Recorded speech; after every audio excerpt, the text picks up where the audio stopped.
Hello students, welcome to Digi Lessons from the House of Namankur. Today we are going to study the exercise of lesson 7, Water Water Everywhere. First we shall study the difficult words of the lesson.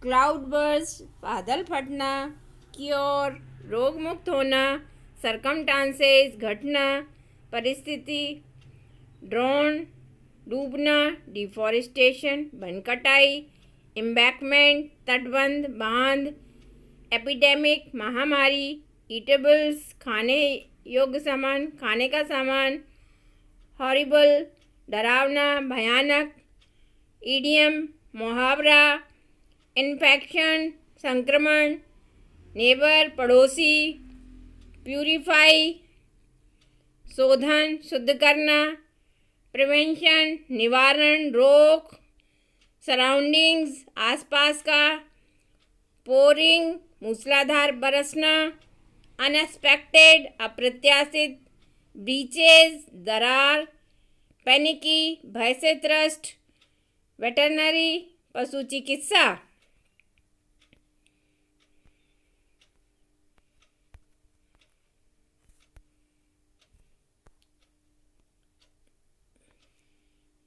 Next exercise. Write the homophones for these words. समान उच्चारण वाले शब्दों को homophones कहते हैं, जिनकी spelling और अर्थ अलग अलग होते हैं. आओ हम नीचे दिए गए शब्दों के होमोफोन्स लिखें. स्टील, ड्यू, न्यू, वे, अलाउड, पेन, पो, ओ, over. Answer.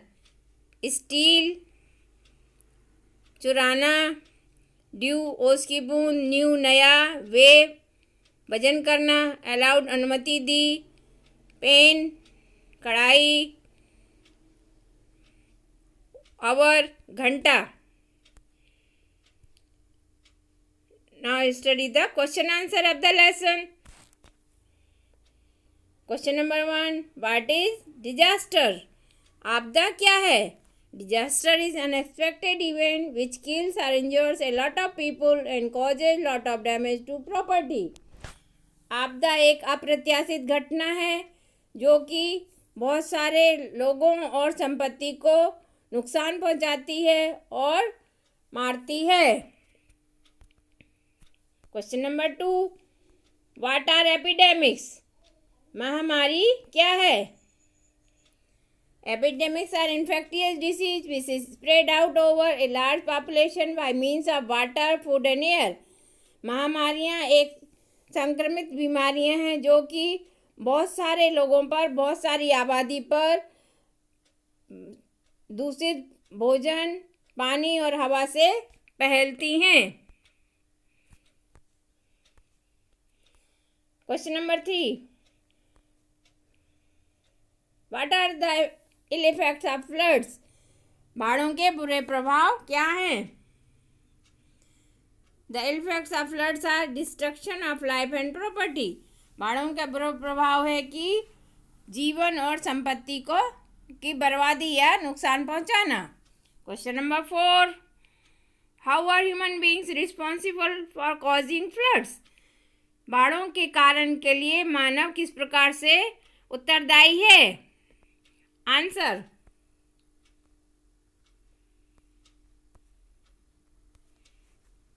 Human beings are responsible for causing floods by deforestation, faulty dam construction and beaches and embankments. मानव वनों की कटाई, त्रुटिपूर्ण बांधों के निर्माण और तटबंधों में दरार की वजह से उत्तरदायी है, बाढ़ों के लिए उत्तरदायी है. Question number 5. How is our life affected by floods? हमारा जीवन बाढ़ों से किस प्रकार से प्रभावित होता है? There is destruction of life and property, epidemics and soil erosion occur due to floods.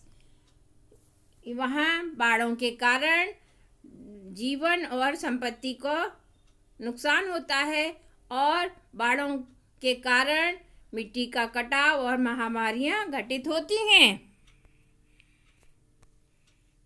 Write a short note about the measure to ensure safety of during a disaster like flood.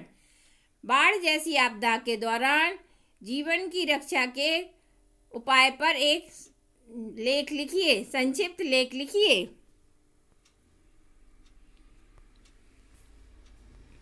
Answer, first of all we should not panic. सबसे पहले हमें हड़बड़ाना नहीं चाहिए। If our house is in danger we should move to a safer and higher place made of concrete. यदि हमारा घर खतरे में है तो सबसे पहले हमें एक कंक्रीट यानी लोहे से बने हुए, सीमेंट से बने हुए ऊंचे और सुरक्षित स्थान पर चले जाना चाहिए। Cattle should be freed and taken to safer place. मवेशियों को भी छोड़ देना चाहिए, स्वतंत्र कर देना चाहिए और उन्हें भी सुरक्षित स्थान पर ले जाना चाहिए। We should take some eatables and essential items while living our house. और हमारे घर को छोड़ते समय हमें कुछ खाद्य पदार्थ और ज़रूरी सामान ले लेना चाहिए। Next question, what are the different ways to purify drinking water. पानी को शुद्ध करने के तरीके क्या हैं? Answer, we can use chlorine tablets for purifying the drinking water and we can boil the water also. हमें पानी को शुद्ध करने के लिए क्लोरीन की गोलियों का उपयोग करना चाहिए और हम पानी को उबाल भी सकते हैं। Next exercise, rewrite this sentence using and but and or as linkers. इन वाक्यों को एंड बट और आर से जोड़कर पुनः लिखें। एंड बट और आर कंजक्शन वर्ड हैं। Conjunction is a word it joins sentence or group of sentences. Conjunction संयोजक एक शब्द है जो कि दो वाक्यों या शब्दों को जोड़ता है। गिव मी ए पेन और ए पेंसिल, इस वाक्य में और का प्रयोग और कंजक्शन वर्ड का प्रयोग किया गया है। Second, he works very hard but gets a low salary. वह बहुत कठिन परिश्रम करता है but gets a low salary, लेकिन उसे कम तनख्वाह, कम वेतन मिलता है। यहाँ बट कंजक्शन का प्रयोग किया गया है। थर्ड, हरी अप और यू विल बी लेट। जल्दी करो नहीं तो तुम्हें देर हो जाएगी। यहाँ और कंजक्शन जोड़ा गया है। Fourth, we knocked at the door but no one answered. हमने दरवाजे पर दस्तक दी लेकिन किसी ने उत्तर नहीं दिया।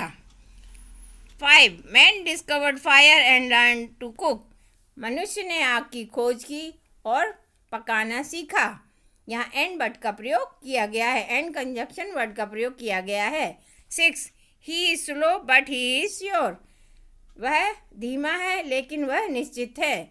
यहाँ बट का प्रयोग किया गया है। 7, Sanjana worked hard and one A scholarship. Sanjana ने कठिन परिश्रम किया और उसने एक छात्रवृत्ति जीती। यहाँ एंड का प्रयोग किया गया है। 8, Priya can come early but Reshma can't. Priya जल्दी आ सकती है लेकिन रेशमा नहीं। यहाँ बट का प्रयोग किया गया है। Abu should go home early or his mother will be worried. Abu को घर जल्दी जाना चाहिए अन्यथा उसकी माँ चिंता करेगी। यहाँ और का प्रयोग किया गया है। Number 10, Sunil must learn to use a computer or he will not get a job. Sunil को कंप्यूटर का उपयोग सीखना चाहिए अन्यथा उसे एक अच्छा रोजगार नहीं मिलेगा। Next, and 4, to make new words from the following and use them the sentence given below. यहाँ 4 का प्रयोग करके नए शब्द बनाएं और नीचे दिए गए वाक्यों में उनका प्रयोग करें। 4 जो है कंजक्शन 4 का प्रयोग करना है यहाँ। According to the last evening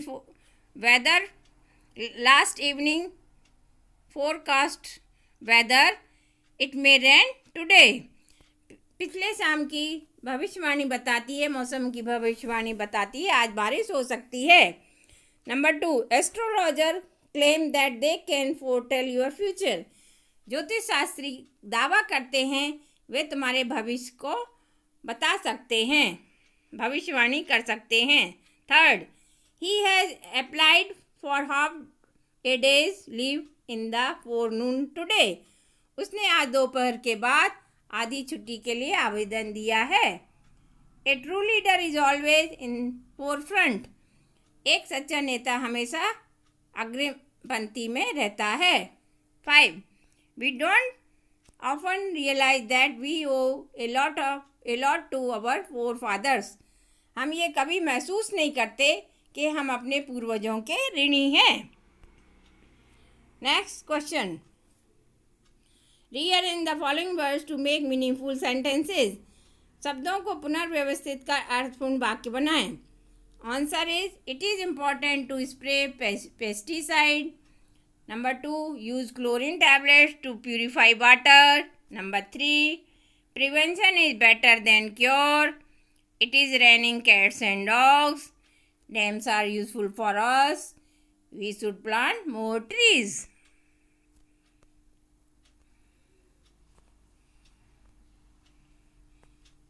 Read the given passage carefully and answer the following question. Question number 1. Write the names of the disease mentioned in the passage. गद्यांश में जो बीमारियां दी गई हैं उनके नाम बताइए. The disease mentioned in the passage are dengue, malaria and chikungunya. गद्यांश में दी गई बीमारियों के नाम हैं dengue, malaria and chikungunya. Question number 2. Is there any vaccine for the treatment of this disease? क्या इन बीमारियों के लिए वहाँ कोई टीका है? Answer, there is no vaccine available for this disease. इन बीमारियों के लिए वहाँ कोई टीका नहीं है.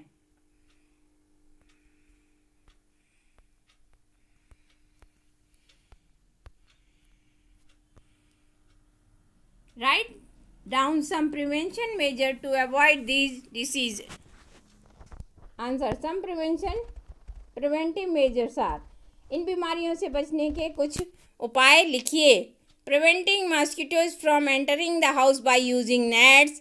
Protecting ourself from mosquito bites by using protective clothing. Avoiding water stagnating as mosquito lay eggs in still stagnant water. Killing mosquitoes by using sprays, thermal fogs. Drain stagnant water from potted plants or air coolers.